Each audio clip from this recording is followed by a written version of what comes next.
Welcome everyone to Salesforce Women in Tech Group Kolkata, Salesforce Marketers Group Zest, and Salesforce Marketers Group Ajmer. We are starting this workshop with the first studio, which is Email Studio, and we have certain sessions lined up, which you can check in our event page. A very quick introduction about me. My name is Khyati Mehta. I'm working as a Salesforce developer at Cognizant Technology Solutions. I'm a proud Salesforce marketing champion. I am also the leader of Salesforce WIT Kolkata. I was featured on Salesforce blog for my outreach work. I'm a community speaker and a trailhead mentor. I do have my podcast named as Salesforce Offbits with Khyati and a blog that I run named as All About Salesforce. So we have Swati Bhalla with us. Swati, do you mind introducing yourself? Absolutely. Thank you, Khyati. Hi, everyone. Welcome. My name is Swati Bhalla, and I am Salesforce Marketing Champion 2021. I work for Volvo as a Marketing Cloud launch lead, and I'm based in Netherlands and run this RISE Netherlands Marketing Cloud group. So welcome once again. Thank you, Swati. We also have Anurag with us. Anurag. Oops. Sorry, I was talking in the mute. Hey everyone, this is Anurag. I'm a Salesforce marketing champion. Having experience of closely in marketing automation platform for 8 years. I am marketing automation lead in horizontal digital, and I am the group leader of Salesforce Marketer Group Ajmer. Yeah. Thank you, Anurag and Swati. So before we start the workshop, I would like to explain you guys what we have planned for this workshop. We do have lots of materials available over the internet when it comes to Marketing Cloud, but we do lack sometimes when it comes to Marketing Cloud's demos. So that was what our plan was. We wanted to give you a brief demo of how Marketing Cloud works because we don't have orgs readily available. So this is the biggest workshop of the year. We will studios that are there in Marketing Cloud. So it will be just this one workshop and you know everything about Marketing Cloud.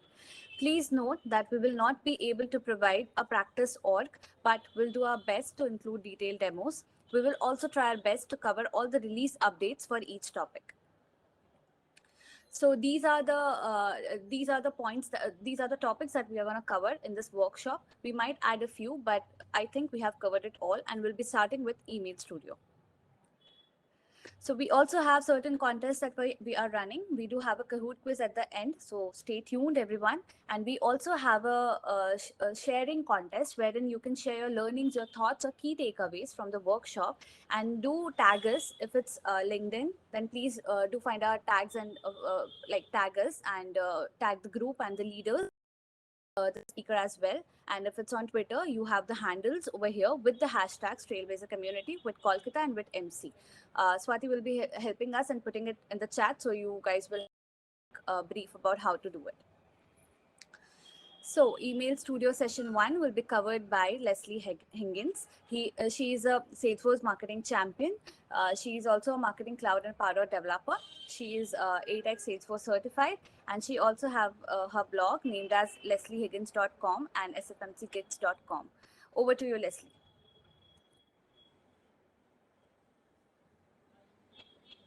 Leslie, you're talking on mute.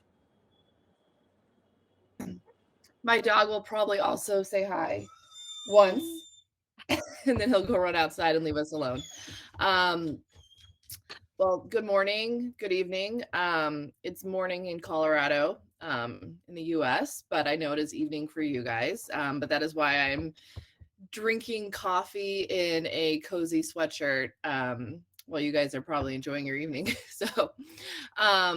So I work for what's called a Salesforce partner, which means that Salesforce, when they sell Marketing Cloud orgs to companies, they partner up with what is essentially a consultant who helps those new customers set up their Marketing Cloud orgs. So I work with a variety of customers. I don't have much say in who I work with. So I work in a variety of industries. And because of that, I have a demo org. So that is what you guys are going to be looking at today. We can't send emails out of our demo org, but we do a lot of building and demoing in there. So you guys will get a good look at what a demo org. You'll get a good look at Marketing Cloud through my demo org. The other thing I want to say about the demo org is it is a it is a multi-business unit setup. Not all marketing cloud orgs will be have multiple business units. So some things might look a little different. And I won't really go over some of the shared stuff in there today because I think that's it's just sort of an extension. All right, so I am going to turn myself off and attempt to share my screen.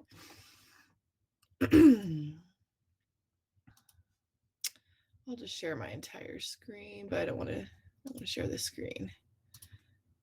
Okay. So you guys see the vortex there. Okay. All right. So this is the first thing you see when you log into Marketing Cloud. But let me get to the slides. All right. Okay. So we are going to start talking about Email Studio today from the angle of a preference center or subscription center experience. So the subscription center being the website that you see when you click on update preferences or unsubscribe or whatever you do in an email. And think about subscriber management in Email Studio from the perspective of the subscriber, right? Like there's nothing where I started my year off this year by unsubscribing from a bunch of emails that I don't want anymore, right? And the most frustrating thing is entering your own email address or having to log in and not understanding what checking different boxes actually does. So oops, wrong side. There we go. Are you guys seeing, is everyone seeing all of my screens when I flip through? Yeah. Yes, looks like, okay, great, thank you. Okay, so Pratt Pharmaceuticals is a fake company that we use for demo purposes. And Marketing Cloud has, to navigate to Email Studio, you go to Email Studio and then Email.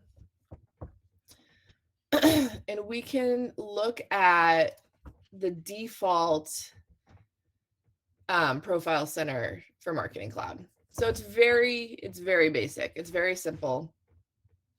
The only styling you can do is updating your logo and changing some border colors. And this is how you unsubscribe. So you come here, you find this little checkbox, and you hit update and you're unsubscribed.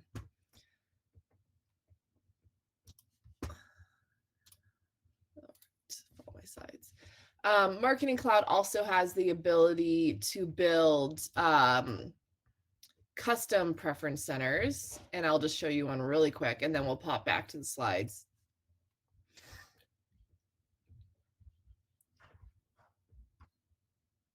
Where you can take, you can build your own website with your own preference center and make it look like whatever you want it to. Okay, so that's just a quick background so you know what we're talking about when I talk about preference centers. Okay, let's go back to Email Studio. And back to Pratt Pharmaceuticals. Okay, great. All right. So the built-in preference or subscription center that I showed you guys always knows who the subscriber is without having to enter their email address. So when you click the preference center or the update preferences link in an email, it'll populate with your name, your email address, whatever information we put into Marketing Cloud, which I'll show you shortly, what your preferences are as far as receiving emails, and what lists or publications you want to receive. Subscribers can control their profile attributes, so they might be able to change their birthday or provide a birthday, or change how many pets they have, whatever it is that you want to get out of your preference center. They can unsubscribe from all, like I showed you. But it's very basic. You can only update your logo and colors. And profile attributes are stored in Marketing Cloud only. And the reason I say that is because Marketing Cloud can easily connect to Salesforce Core, which sometimes I'll call it Salesforce Core, sometimes I'll call it Sales Cloud, really any of the Salesforce clouds. So Sales Cloud, Service Cloud, etc. So profile attributes that show up in the built-in Preference Center, which I'll show you shortly, are only stored in Marketing Cloud. You have to use a custom Preference Center if you want to tap into the Salesforce. So the custom Preference Center I showed you is 100% customizable. It does require understanding custom code. HTML and CSS are pretty standard. Website code, AMP-script, and server-side JavaScript are the programming languages that Marketing Cloud uses. And then JavaScript, oops, did not mean to double click that. Oh, how did I do that? Okay, hold on. All right. Custom Preference Center can show lists, data extensions, and details from Salesforce Core, which we will get into. All right. So profile management. So back to the demo org. When we talk about the personal information, so I'm going to go back to that. Where was that preview? Profile management. Okay, so we're going to preview this again. Profile management is this my personal information section in the custom preference center. And that is controlled by these fields in Marketing Cloud. So email is default. Every org is going to start with an email address, and then you can add additional things that you want. So if we wanted to collect, oops, I didn't mean to do that. I meant to add. I have to add it. A little bit of flipping back and forth. You have to add profile attributes. So like I said, so let me just, since this is probably the first time seeing this, so this is what the layout, the design of the hierarchy of the org looks like. So this New Age Experts, that's the name of my company before it was acquired, is the parent org. And then Pratt Pharmaceuticals is what we're clicking around in right now. But you have to make profile changes from the parent org.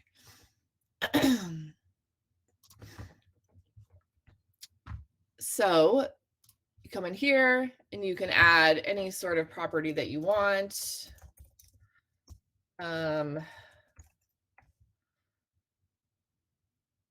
This is a pharmaceutical company, so no one would ever collect this on a publicly facing web page, but we're going to do it anyway. Okay. And now if you preview the profile center, you'll see the health insurance provider is added as a field. So this is nice because it can, obviously it'll show up here. The information is stored. We have any subscribers? Yeah. If we click on the subscribers, go under attributes, and you'll see information that's filled out for each subscriber right here. This is obviously, this feels very, I don't know, 2005, right? It's not a very fancy, modern interface. So Marketing Cloud was originally called Exact Target. So this is sort of from the beginning of Exact Target, and Marketing Cloud has evolved a lot since then. But the profile attributes are still accessible for segmentation that we're going to do going forward. All right. Okay. And I don't know if you guys noticed, there was an option to connect to Salesforce in here when we were setting this up. So you can map to a field in Salesforce, which is theoretically would be great, except that Salesforce only populates these fields, these mapped fields, if the first time you send to a subscriber is through what's called a Salesforce send. So I don't recommend using that. All right. And then preferences. The preference section in the profile center is where people can indicate if they prefer. HTML emails is built in, which I feel like is also sort of a relic of the early 2000s. But this just allows people to say, you know, they can get HTML emails versus only text emails. I added this newsletter checkbox here. This is one way to control what people, what kind of emails people are receiving. There is another way to control that we will cover going forward. So let's say people maybe want to also get flash sale alerts, and now they can opt in and out of flash sale alerts. So this is one way for people to control what kind of publications that they want to get. All right. All right, so what is a list? Lists are what Marketing Cloud or ExactTarget started with. A list is exactly what it sounds like. It's a list of subscribers. A subscriber is what Marketing Cloud calls anyone that you have sent a message to. Marketing Cloud also uses the word contacts. Contacts are anyone that Marketing Cloud has acknowledged that exists in its database, and there are several ways that someone can end up being a contact. But we'll get to that after we go through data extensions. But a subscriber is only someone that you have either specifically imported into a list in Marketing Cloud, or someone who lives in what's called a data extension, which we'll get to in a little bit, and you have emailed. As soon as someone is emailed, they are added to your all subscribers. So a list is a list of subscribers, just like you would have in any other mail platform. Also, there's a list called all subscribers. I will show you that really quick. So I clicked on that before, actually. So all subscribers has every Marketing Cloud, has every individual that you have emailed, regardless of what list or data extension they are on. So if someone gets emailed, they end up here. Additional sending lists. There's two ways to click around. You'll see this drop down menu. I'm just clicking over here just to it's a little quicker. But you can go either through this subscribers drop down menu or over here. So lists, you could import something like everybody who attended a specific webinar, or you could have a list of contacts that you collected at conference, or some other list from wherever. I have let's just walk you through this. So we're gonna say webinar attendees. I don't know if I spelled that right. And you can choose whether or not to send a welcome email. We're not going to do that. And now you have a list, right? And you can import people onto that list using this import wizard. They do make you agree that everybody on this list agreed to receive email. And then you can either use an FTP or you can use just an upload from your computer to bring in your list of people. I do have a list on here that has one, but they're also on a suppression list, so I'm not going to import it, but that's how you bring in a list of people. Actually, I'm going to go ahead and do it because that might come in handy. Oops. Oh, wait, you can also, hold on. I'm just going to add someone. There we go.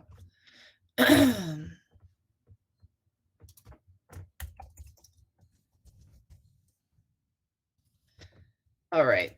So just real quick, a subscriber key in Marketing Cloud is what identifies a subscriber. It is a unique key for your entire Marketing Cloud. Multiple subscriber keys can have the same email address. So email address is not unique unless you're using it as a subscriber key. So I'm going to use the email address as a subscriber key here. And I will go ahead and put in my birthday. I'm going to pretend I'm younger than I am. Just kidding, my age.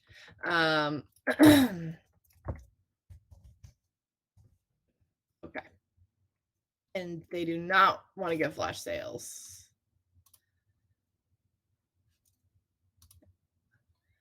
And his webinar attendees finish. Okay, so we should now have a subscriber. There we go. We got one subscriber on our list here. Oops, I forgot to switch back. I'm going to switch. I'm going to do that one more time over here.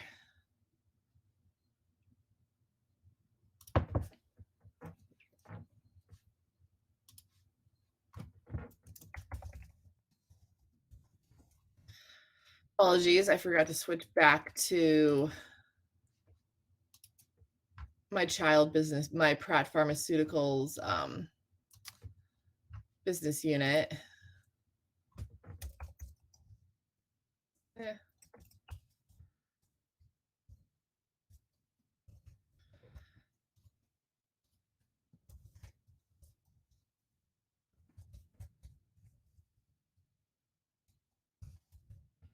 Okay.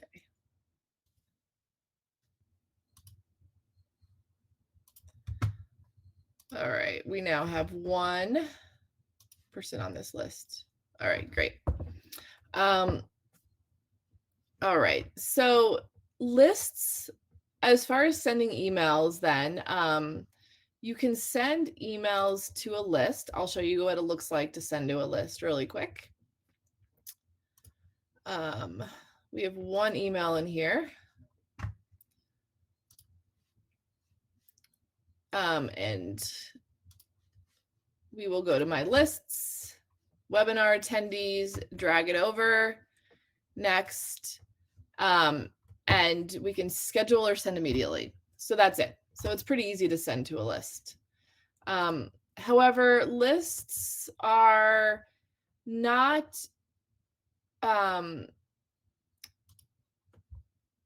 frequently used. They're not the best practice. Data extensions are a much better solution for sending to subscribers. We will get into data extensions shortly. There are some lists, though, in Marketing Cloud. There are some specific lists that can be incredibly useful, whether you are sending to lists or sending to data extensions. And those are publication lists, suppression lists, and exclusion lists, which we will also cover shortly. I'm going to go over all subscribers, again, really in a little more depth here. Like I said, all subscribers is the master list of records for your Marketing Cloud Studio account. Every subscriber is on your all subscriber list. Subscribers added to any other list will join your all subscriber list at the same time, except for the auto-suppression list, which we'll cover later. So subscribers that you store in a data extension join when you send to them. I know this is a little redundant, and then contacts can exist in Marketing Cloud without being in the all subscriber list. However, all subscribers are contacts. So contacts don't have to be subscribers. Subscribers do have to be contacts. Okay. Subscribers have 4 possible statuses: active, bounced, held, and unsubscribed. So if we go back to the all subscribers list here and click up, I tried to send an email to myself yesterday, but I don't think that since we're not really, I sent a test email to myself. We're not really supposed to send out of here. So it just, Gmail gave it a soft bounce. So any sort of bounce, like it was probably a block bounce. It was probably because it didn't like who the sender profile. It can also be a mailbox is full, or they just couldn't reach the domain. So a soft bounce is saying, well, that person might exist, but they might not. So Marketing Cloud will keep emailing that email address. The general rule of thumb is they'll email like 3 times. They'll allow like 3 bounces before they change to held. But I've also seen rules where it's like 3 bounces within a certain period of time. And so if more time is elapsed, it's complicated. Let Marketing Cloud handle it. They know what they're doing. If there's too many soft bounces in too short a period or over the certain time period, or if it's a hard bounce, a hard bounce is when the email provider responds and says that box doesn't exist. It could be a student that's no longer at the school, an employee that's no longer at the business. It could have just been an email address with a typo, an email address that was shut down. If a hard bounce comes back or too many soft bounces, the status will be changed to held. Held is effectively the same as unsubscribed, except that unsubscribed means that the user actually proactively clicked unsubscribe. So Marketing Cloud will only email to active and bounced subscribers. They will not email held and unsubscribed subscribers. You can manually change this status. So if let's say if this person, I can't change it to held, but I can change myself to unsubscribed. But it is the same either way. So you'll see that I'm unsubscribed now here. I can click on this and I can click activate, and I just made that subscriber active again. Or yes, it's bounced, but okay. So the scenarios in which you would do that, like you don't want to just do that haphazardly if someone's unsubscribed. The situations where that would actually, where I've actually done that are, there was a situation last year where Gmail returned a hard bounce for everyone. So every Gmail subscriber in every Marketing Cloud or it's called a tenant, every Marketing Cloud tenant was changed to held. So we had to go through and change all of the recently successfully emailed Gmail addresses back to active.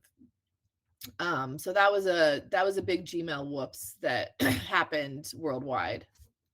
The other times I have done this are if someone has a typo in their email address. So if this said like gmail.con is a big one, C-O-N, or a lot of times people will miss the I. So if the email address was like gmal.com, I would be a hard bounce because gmal.com doesn't exist. Though with the number of typos, perhaps it should. So if I could come in here, I could correct the email address and reactivate so that we try to start sending to them again. So, you can do it the way I just showed you by clicking on it. In the situation with the Gmail snafu, I'm sure you can imagine that going through an entire org and reactivating every bounced email address would be cumbersome. So you can also you can just have a CSV file that has the subscriber key email address and a field called status with the status of active. And if you import that CSV file in the same way that we imported that list before, and it'll match the word, it'll match status to the status in here, and it'll update and overwrite all the existing subscribers with the new status. All right. So another note about all subscribers. If a subscriber is unsubscribed in the all subscriber list, they are unsubscribed from everything. It doesn't matter what publication lists or webinar lists or what list they're on. It doesn't matter what list they're on. They will not get emails. Commercial emails, transactional emails will ignore the all subscriber list and send emails. And then if a subscriber is set back to active on the all subscriber list, like I showed you guys, they will not automatically be opted back into other lists and groups that they were in. That would have to be done separately. Okay, so what is a data extension? A data extension is Marketing Cloud's term for a table that contains your data. And the tables are relational, meaning that they all point to each other. So I'm going to switch over to Contact Builder briefly, just to give you a visual of the relational data model. All right. So this is data. These are the tables that are coming in from Salesforce, which we'll cover in a moment. But this is what it means by a relational database. So each of these, it effectively will, I'll show you what a data extension looks like. It looks like a list when you're looking at it on your flat screen.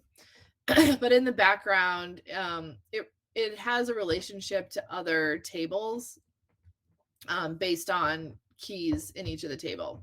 So in this case, the Salesforce contact relates to the campaign member. The ID of the contact relates to the contact ID and the campaign member. So that is what a relational data model looks like.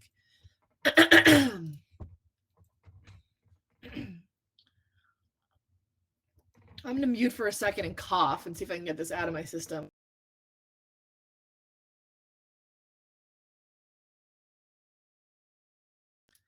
All right, I hope that did it. All right.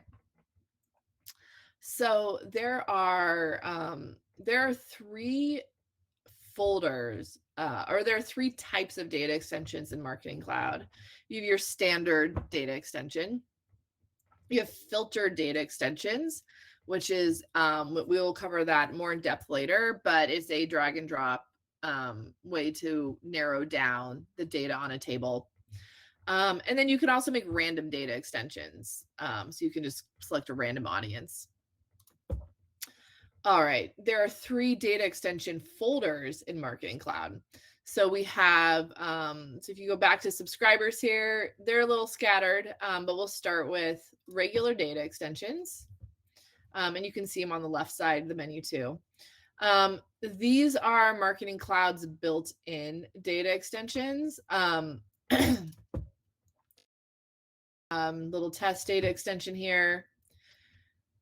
And like I said, it looks just like a table, except that you can't, well, you can sort it, but you can't make edits like well, that's not completely true. You can make inline edits. If there's a primary key and you go to Contact Builder, you can make inline edits. But if you're in Email Studio, you can't make any edits to this. You could clear it all. And in Contact Builder, you can add rows to a data extension one at a time. In Email Studio, you have to do an import. So it's very similar to lists. You can either upload it from your computer, or you can use the FTP. Just grab. I'm not going to import this again, but It'll map to the field. So you see email maps to email. Next, and it'll, oh, well, I don't have a sub key in my thing. So do I? Oh, I do. Okay. So you can, if this, there's a first column sub key, second column email. Great. Import it. I'll go ahead and import it. Why not?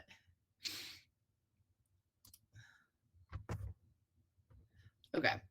Actually, I shouldn't have done that, but I'll show you how to clear it, and I'll show you how to add more records. It takes a little while. It's processing.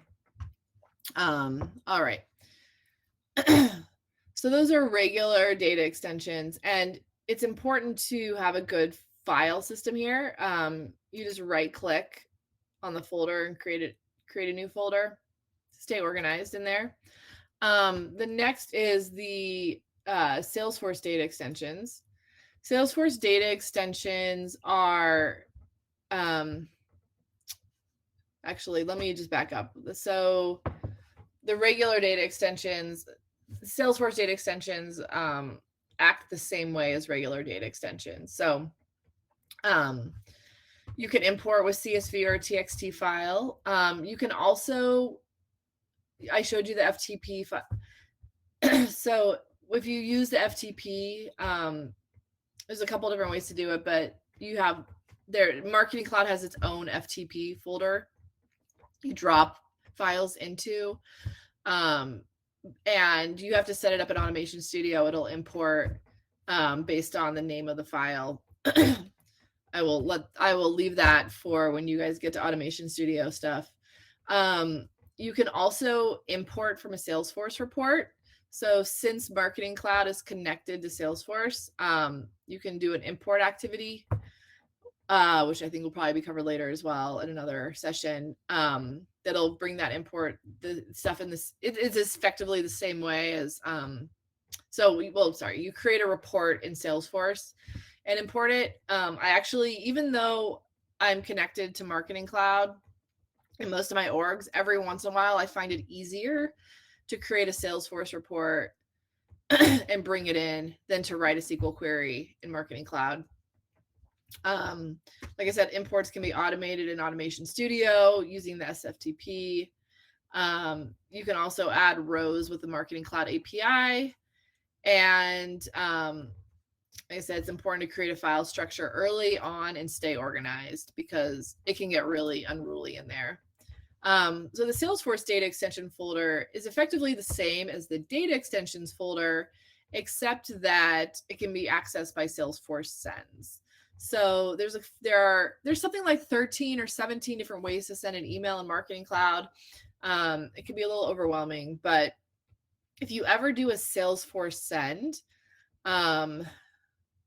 which is under interactions, there's two ways. You can either do it under interactions or you can go to here. But if you want to send information, if you want data to go back to Salesforce, you have to use these Salesforce send. So you will see Salesforce data extensions right here. I don't have anything in there right now. Let me move that data extension around really quick and we'll see it show up.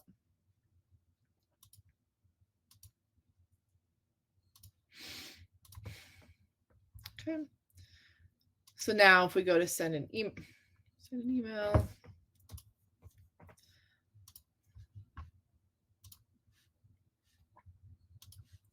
you'll see Salesforce data extensions, and now you'll see this Salesforce data extension.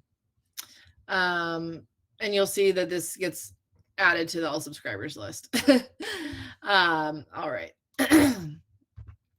So Salesforce sends are very are effectively the same, or it's the same as doing any other guided send, except that data, it has to have this send actually wouldn't work because it doesn't have a Salesforce ID.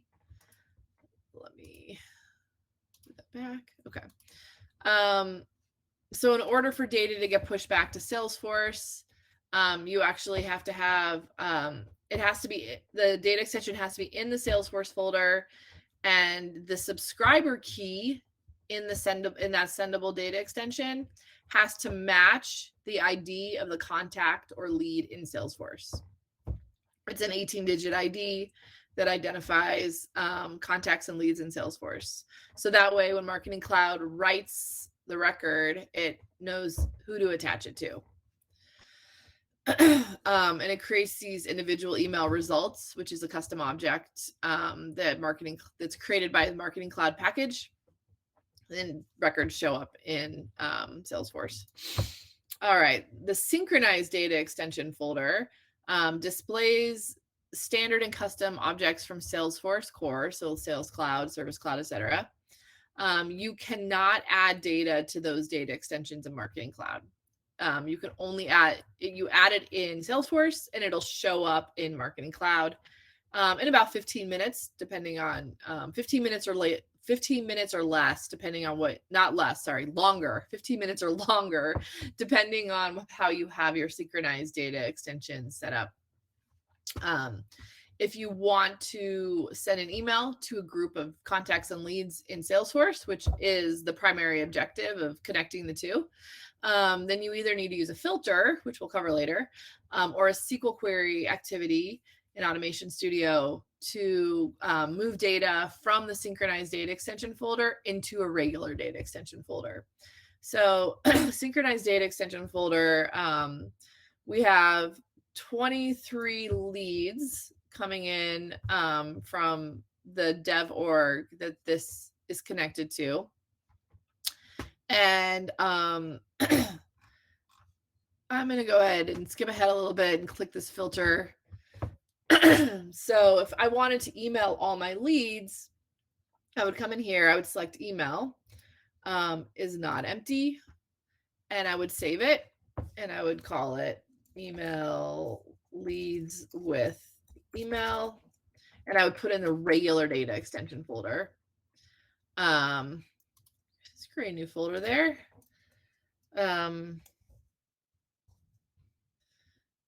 Sending. So I'm going to move it to a sending folder. And now we will, as soon as this is done processing, we will have a data extension that we can actually send to. Shouldn't take this long with only 23 records, but so that is the we'll poke around the synchronized. So the relational data model that I showed you guys as an example a little earlier, this is the results of that. So these are all related to each other, but when you're looking at it in Email Studio, it just looks like lists. And it's bringing in all the data from Salesforce. So these are all, I wonder if that's a legit email address. That's interesting. Anyway, this is email address is populated by Salesforce, and you could see this contact key here is the Salesforce ID. So this is what I was referencing before. So as long as in fact, we could move that filter data extension to a Salesforce data extension folder and do a Salesforce send, and data would be pushed back to Salesforce. I'm going to go ahead and move that into my Salesforce data extension folder.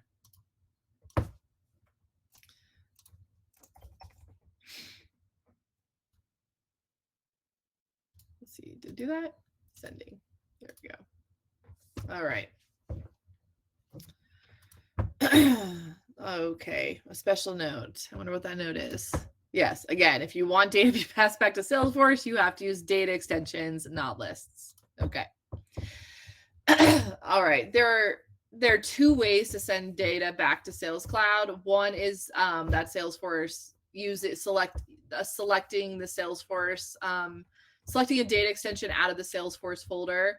The other is Journey Builder. Any Journey Builder email activity will also be pushed back to Salesforce as long as that contact key is as long as that contact key is the subscriber key. So you see that here. So used for sending, yes. Subscriber relationship is that contact key, relates to subscribers, subscriber key. And the contact key in a synchronized data extension is the same as the Salesforce ID. So, but the reason I added this in here is because while Salesforce Sends can only access data extensions in the Salesforce data extensions folder, Journey Builder can only access data extensions in the regular data extensions folder. So the folder location, the location of the data extension when you want data totally depends on the type of email send that you are going to do. So again, Journey Builder can only access data extensions in the regular data extension folder. Okay. So when would you want to use a list? We have those special lists that I talked about in the beginning. We'll get to those in a second. Lists, they're not the best choice, but they are an option. They are hard to query. You can do SQL queries of lists, but it's not easy. It's a lot more complicated than querying data extensions. So you lose out on a lot of the benefits of having a relational database, which is really, having a relational database to send emails to is incredibly powerful.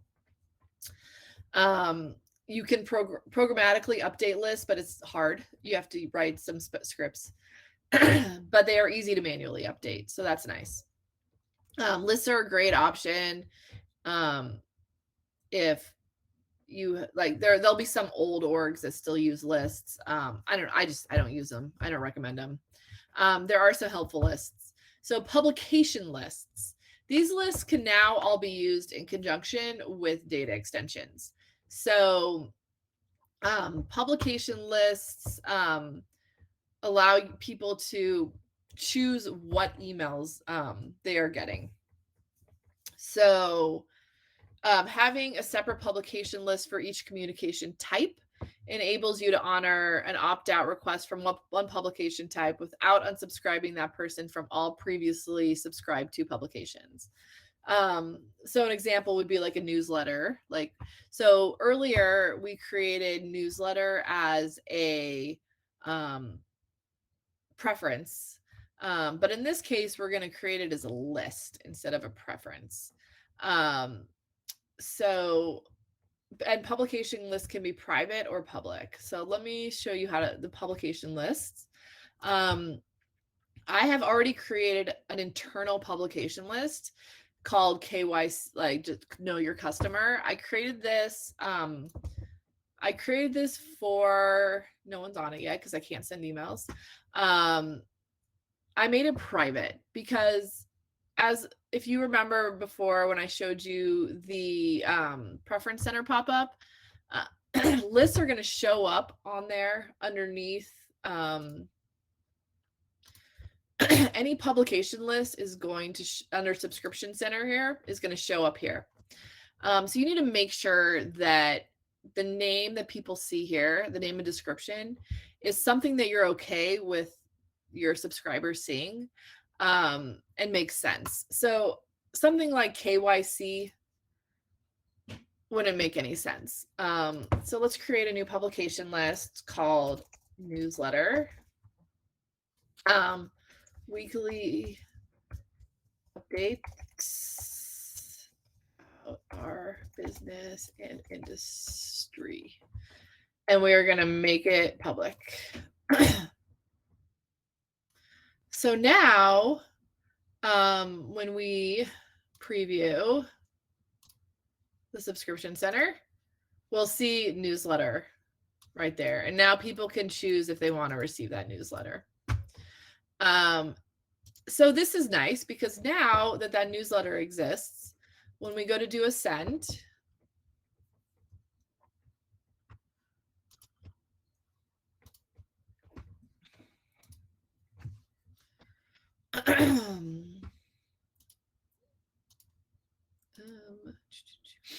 think I moved that. Oh, let's just use that Salesforce, not reports. Sorry, Salesforce data extensions.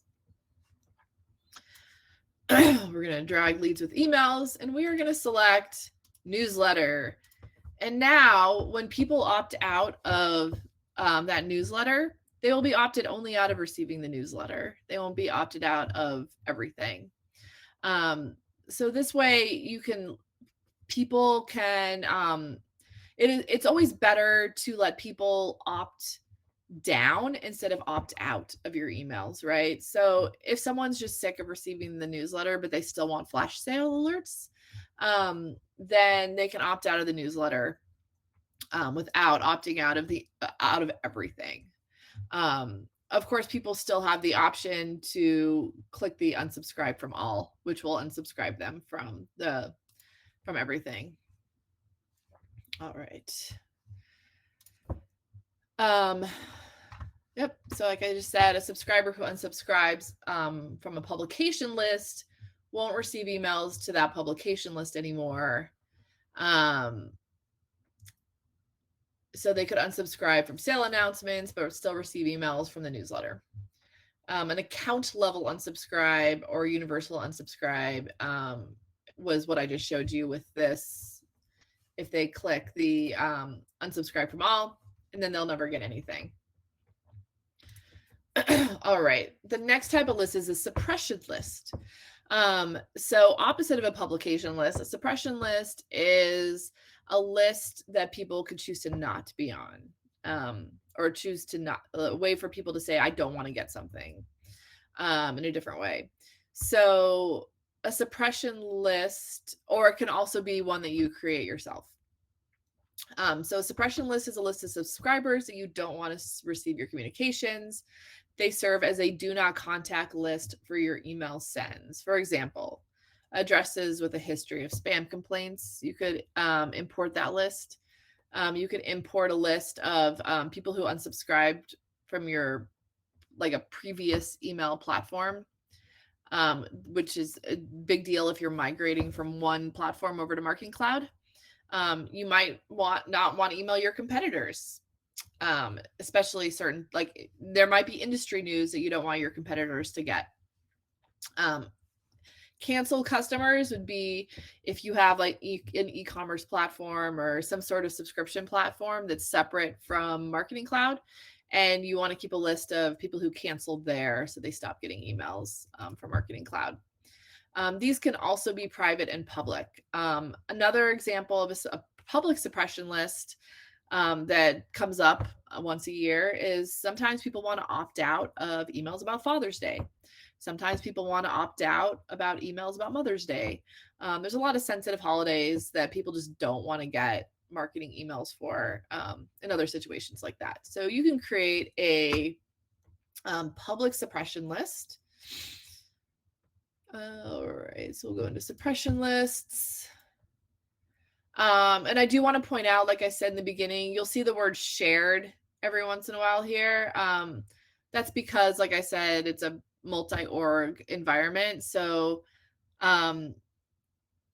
lists and data extensions created in like the parent org can be shared down to the child org. But we're not going to go into those in detail. I am sure the concept is pretty clear. All right, suppression lists. So I created a competitor list. This is not public. And then I'm going to create a, I'll just create a Father's Day. Do not send me emails related to Father's Day. It'll make it public. All right, and we'll see how that shows up on the Preference Center. Father's Day. To unsubscribe from any publication, uncheck the box. To subscribe, so it's definitely, so do not send me emails related to Father's Day. You know, this is confusing. I'm not 100% sure what happens if someone clicks or unclicks the suppression list here, but that might be a topic for another day. So if someone ends up on, so we have that suppression list that I created internally. And now when we go to send, so let's focus on this competitor one.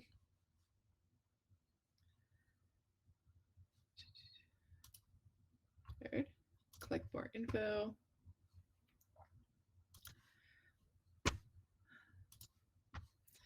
All right, so now we're gonna send to,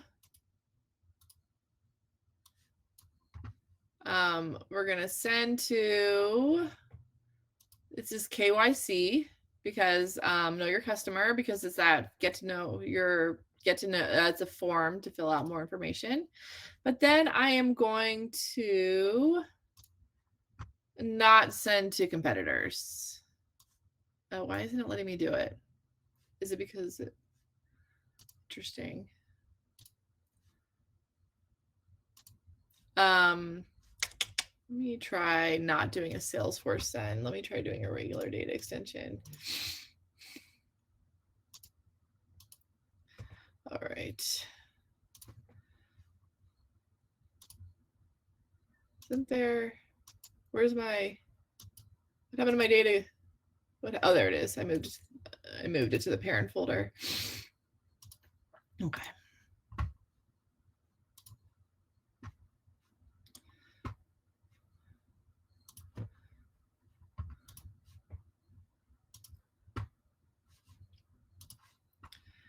Okay. Let's leave it there. Suppression lists. Competitor. There we go. All right. So now it's going to send to all the Gmail addresses, and it's going to suppress any competitors. All right. And I apologize for not knowing how that checkbox works. It kind of goes back to what I was saying before about confusing preference centers. So I think what it comes down to is you probably need to decide in your marketing cloud org how you want to handle suppression lists and publication lists, and probably not use them together. All right. There's also something called an auto-suppression list, which will automatically suppress lists from specific classification of sends without the person who's sending the email having to select a suppression list. So I can't show you an example of this because it is not, it normally would be under admin here. It needs to be activated by Marketing Cloud or by Salesforce, and it's not active in this demo org. So I can't give you a demo now, but it gives you the option of applying this auto suppression list to specific types of sends.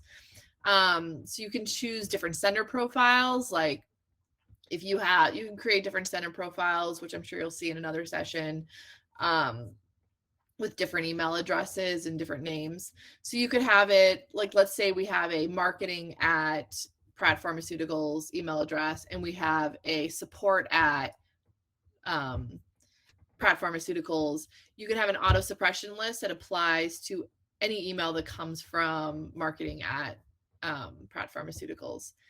You can also have it applied to any commercial or any transactional as a suppression list. You can have it apply to current and future business units, so the whole org, or you can have it apply to just specific business units. Auto suppression lists can be updated using like programmatically. So it's a little advanced, but it's good for honoring unsubscribes when you migrate, because they won't, instead of importing a bunch of subscribers into the all subscriber list as unsubscribed, you could just have an auto suppression list of your previously unsubscribed subscribers. It's also really good for fatigue handling. So if someone selects to receive fewer emails, On their preference center, you could have a checkbox or some sort of something that indicates that. Then you can use a query activity to take a subscriber on and off an auto suppression list based on how many emails they're getting. Finally, an exclusion list or group or data extension. It's very similar to the suppression list. But it applies. It's not a list it's not a public list like you can do with the suppression list. It's more of a internal thing. So a really good example would be if you send a newsletter to list A, later you realize you want to send it to list B, but there's some overlap between A and B. Then when you go to send to list B, you can select list A as an exclusion list. So an exclusion list is not something that you specifically create here. But instead, when you go to do an email send, you would sorry, lost my mouse there. You would drag list A into here, and then you would drag list B down here so that it would not send to B. Okay, so real quick, groups and filters. I know we're kind of long on time here, so go through this quickly. Groups are a way to create. So you guys saw me earlier create a filtered data extension off of that synchronized data extension. A group is a similar approach to lists. And it's based on those attribute values that we created at the very beginning. So let's say that we want to, where is groups? There it is. We have a list. We have those webinar attendees, right? And we want to filter them down by birthday is, we want to go is before 1/9/1970, because we're going to start targeting people who are a little older. So now we can create this group, slightly older patients. Okay. And now in an email send, we can target, nothing's going to show up here because I don't think there's a birthday in there. But now when we go to send, we can target a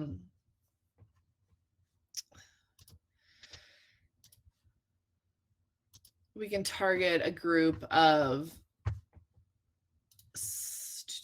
groups. We can target the slightly older patients.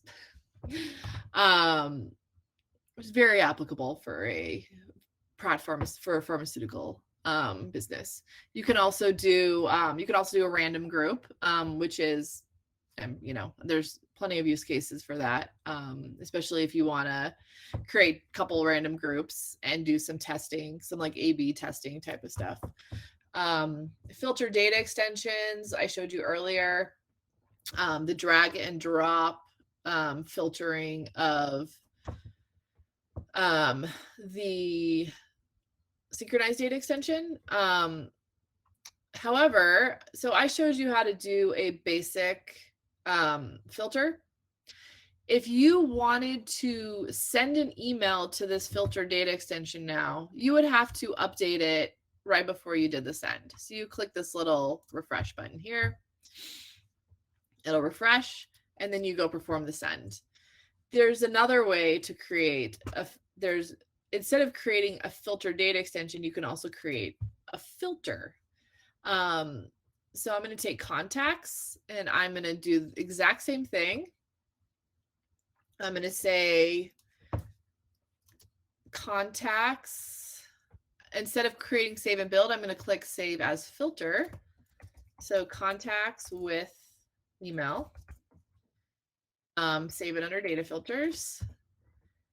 And now this can be automated in, it'll show up under filters.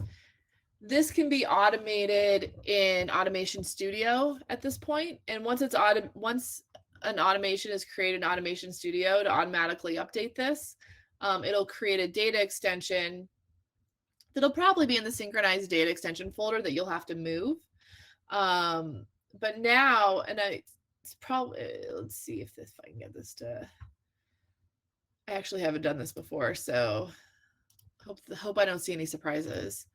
You can send to your data filter, and it will update that filter at send time.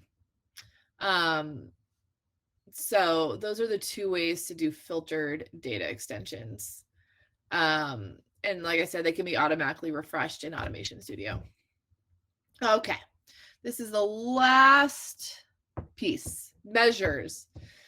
I got a lot of negative feedback about measures when I spoke to the community about it. So I'm going to go over it, but they're not the most reliable, but they could be good. They could be interesting. A measure is a unit of subscriber behavior that you define in Email Studio.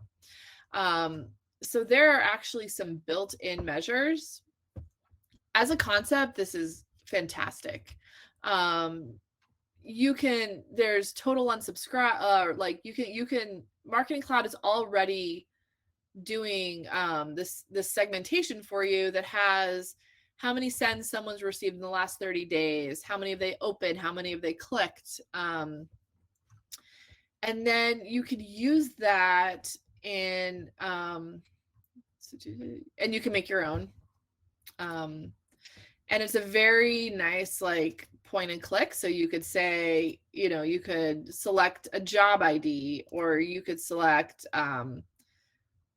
everyone from Hotmail, and create your own measures. And then those measures can be used when you are creating a group, for example. So you could actually come in here, you're creating your filtered group. We're going to do, okay, I guess we're going to do webinar attendees because everything else is in the Salesforce. And then you see these measures and you can, come on. Oh, there you go. All right, there we go. We could say anybody in that group whose total unique opens in the last 30 days is equal to 0. So we're going to say has not opened in 30 days. And then we're going to try targeting them we're going to try we're going to try to send them an email that they might actually open and try to get some sort of activity out of them. So now we can go into here, we'll do group, we'll just like I did in the last step, you go send the email, click groups and select the has not opened in 30 days as your sending audience.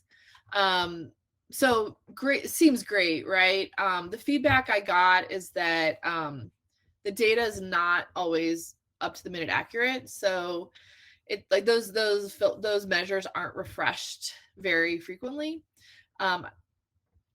Couldn't get a clear answer on how frequently, but it means that if someone might have opened an email recently, like the last 20 minutes, and they'll still show up on the list of have not opened. But the further you are away from the send, so if you were saying you want to target anybody who never opened a specific email that you sent 2 weeks ago, then it's pretty reliable that you're going to get the right audience. There's also no error handling. So if there's something wrong with your measure, you'll never know that if there's something wrong with it. But it is also great because it allows people who aren't comfortable writing SQL queries to target behavioral segmentation capabilities. All right, so quick wrap up. When you are creating lists, when you're if you want to send to lists or data extensions and you're creating publication lists and suppression lists, you just have to really think about what you want the user experience to be. And you need to merge that with how comfortable you are writing SQL. Because you can do a lot with SQL with that relational database to really target subscribers and senders. It's also important to think about, do you have data in Sales Cloud? Are your subscribers only in Marketing Cloud? Are they in both places? And that really shapes how you, like what you do with your subscribers. If you're using Salesforce Core, Sales Cloud, Service Cloud, Health Cloud, whatever at all, you definitely 100% want to use data extensions, not lists. And keep in mind, it's always better to give subscribers the option to opt down rather than to opt out. All right, that's it. Any questions? Thank you, Leslie, for such an insightful session. We do have questions for you. Let me read it easier. So Do you want me to look? Should I look under the Q&A, or you want to read them? Yes, you can also look at the Q&A. We'll do both. Okay. Can we create users for Marketing Cloud separately, or are they able? Oh, I assume that is the marketing user checkbox in Salesforce. No, you have to create them separately. So Marketing Cloud users, you create them here, and then let's find me. There's this little integrated thing right here. So you select integrate, and you put in their Salesforce username, and that's how it connects. So they have to be created in both places. What will be the real-time work with respect to Marketing Cloud? I'm not sure exactly what that means. If you want to clarify that question, not 100% sure what you're asking. Difference between a list and a data extension. Did I go over that enough? So a list is like a flat list, like an Excel file. And a data extension is a table. So if you want to think about that as being three-dimensional and related to other data extensions. I think I went over the pros and cons of using each, though. Can you create a profile in a child business unit? If you mean profile attributes, those needed to be created at the parent level. So that means that, interestingly, that means that the information that you're collecting on your customers is going to be the same on every preference center if you're using the standard preference center. If you use a custom preference center, you can get really fancy. How to practice in the Marketing Cloud? How, okay, so there are some Email Studio. If you go into the Email Studio trailheads, there is a simulation. It was they didn't come up with a simulation when I was first learning Marketing Cloud, so I haven't used it because I've been in Marketing Cloud since then. But if you go into the trailheads, you should be able to find Email Studio simulations where you can practice doing as much as you can. When do we want to create a list over a data extension? I think the only time you would want to, besides the special lists like publication and suppression lists, the only time you would want to create a list over a data extension is if the user is just very uncomfortable using tape. I just wouldn't, actually.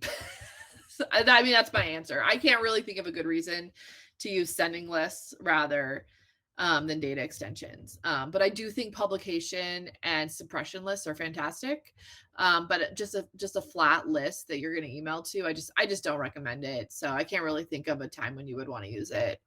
Can you add subscribers in a list from existing contact list in Marketing Cloud. If I'm understanding that question, I think that you can't add lists from Marketing Cloud. You could export a list from Salesforce and import it. I recommend creating reports in Salesforce, and then you can go into interactions here, create. I'm not going to be able to do this because I'm not integrated with Salesforce here, but instead of it only says enhanced FTP. It would also say Salesforce campaigns and reports, and then you can select a report that's in Salesforce and just bring it right in. So I wouldn't try to do a list from Salesforce, but you can definitely do a report from Salesforce as long as it has the contact or lead ID in the report. How do you add existing subscribers to a list? Good question.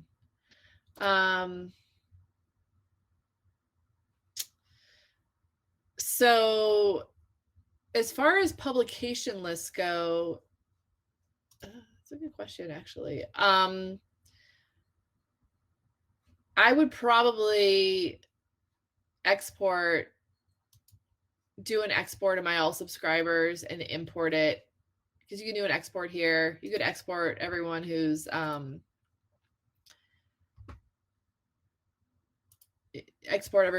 clean it up a little bit, and then import it into a publication list. And there's probably an easier, you could probably do, I think you could do it with using what's called WS proxy to move stuff over. You could do a SQL query of your, so it's called a data view. There's a data view called all subscribers that also has that's a data extension that has all your subscribers in it, as well as your all subscriber list. So you could do a query of all subscribers that are active, and then import them into your publication lists. Yeah. So a couple different ways to do it. How can we create a custom profile center? Okay, so custom profile center is a whole different trigger update confirmation email to users once they update their preferences. So let me go back to the parent unit. Oh wait, no, there's a preference. I forgot that we built one in here. So custom preference centers are a pretty heavy lift.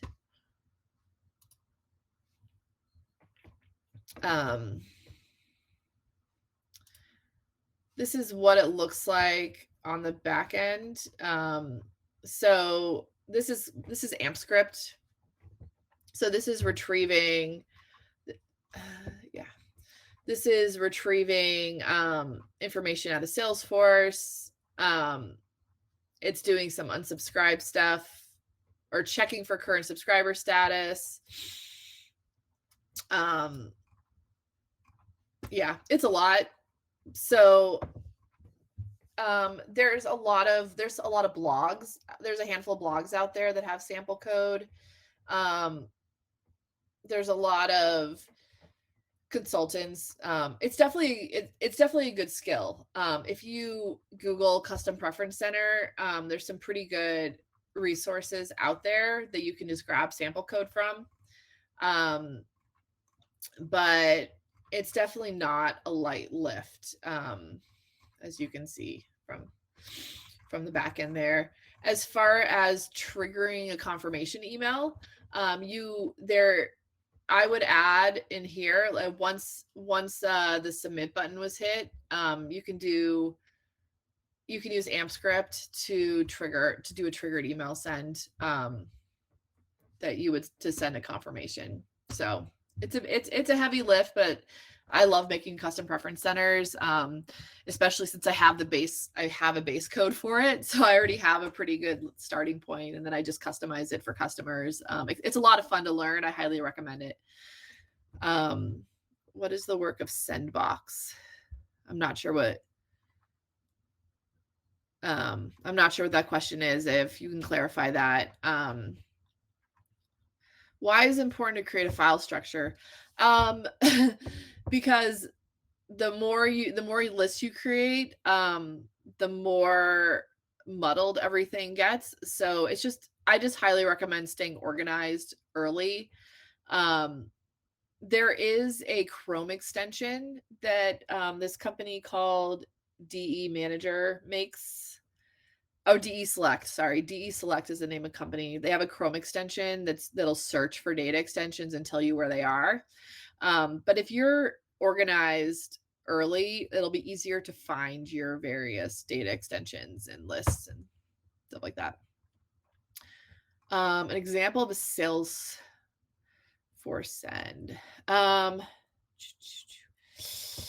can't pull up an example of what it looks like in Salesforce without going into a client database. So I'm not going to be able to pull that up, unfortunately, but I'd probably Google it. I wonder if.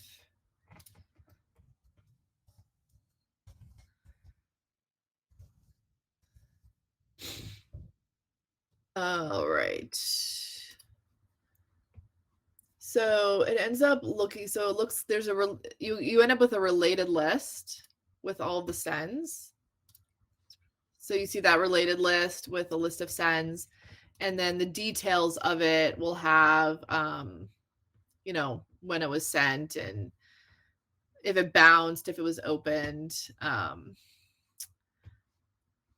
this was my college. I did not learn this here though, but I went to CU. So that's what that looks like. Best practices of importing data.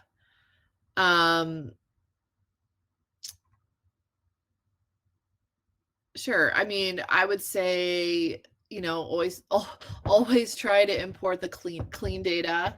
If you're going to import a list of email addresses, I would first make sure that they've opted in. Definitely don't buy lists or rent lists. A lot of customers like to do that. There's also some services out there where you can test your email list before you import it in. I think it's called Kickbox or something like that. I used it a couple of weeks ago. I was doing a send for a client who hadn't done an email send in a while, and their database was closed. So I needed to import their email addresses into HubSpot. Full disclosure, I used HubSpot because it's quick and cheap. Marketing Cloud is neither quick nor cheap, but you can run an email list through the service, and they will actually test every email address and give you back a score. So they will give you a score of closed, like what's a hard bounce, like emails that are definitely going to bounce, emails that are risky to send to, emails that are unknown, and it'll give you your score back, and then you can choose to only import those email addresses that get a good score. One of the worst things you can do is import bad email addresses into your Marketing Cloud and then try to email them. As soon as your email sending reputation plummets, you're blocked and you just can't do anything. Then you can't send emails anymore. So that would be what I would say for a best practice, is to make sure your data is clean. Also, duplicate management is really important. So Marketing Cloud will let you have the same email address in there a million times. They don't care. But it's the subscriber key that has to be unique. So subscriber key 1, 2, 3, 4, 5. Actually, I'm pretty sure if we looked at Email Studio here, the all subscribers, there was a duplicate, because I think oh, here we go. Here's a duplicate, right? So you see subscriber key 1, 2, 3, 4, 5, 6 with that LH Mail, and we have the email address. Marketing Cloud will let you do this, The problem with duplicate subscribers is that if you send an email to this version of this email address and this person unsubscribes, this record will show as unsubscribed, but Marketing Cloud will still keep emailing this person. So if you can keep your data clean, not have duplicates before you end up with duplicates, highly recommended. If you are in a situation where you're going to have duplicates, which happens a lot when when people convert from, like, if someone comes in on a form into Marketing Cloud and you're emailing them like this, and then they convert to a Salesforce contact and suddenly you're emailing them with like this as their subscriber key, then you end up with duplicates. So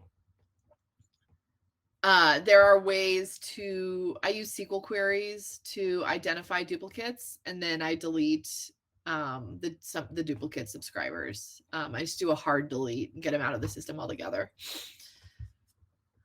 All right. Can data be imported from any type of Salesforce report? As long it can't be a report that has like charts and stuff. It has to just be a standard report. It can't have multiple things going on. So just a standard report, a custom report as well, but it can't have it can only be a list of records, and it has to have the contact ID or the lead ID in order for it to import. What is use of proofs and tests under the data extension? Okay. So data extensions, when we were creating it, you have the option to choose that it's used for sending or not. The use case for not having it to be used for sending is if it's just for reference. And also to safeguard people from accidentally sending to it. And then this used for testing allows me to send to, so when I go to do content here, I showed you guys how to send, several times, but I did not show you how to proof. So if you do preview and test, and I'm going to select that proofs and test. Is it still there or did I move it? Oh, there we go. Perfect. All right.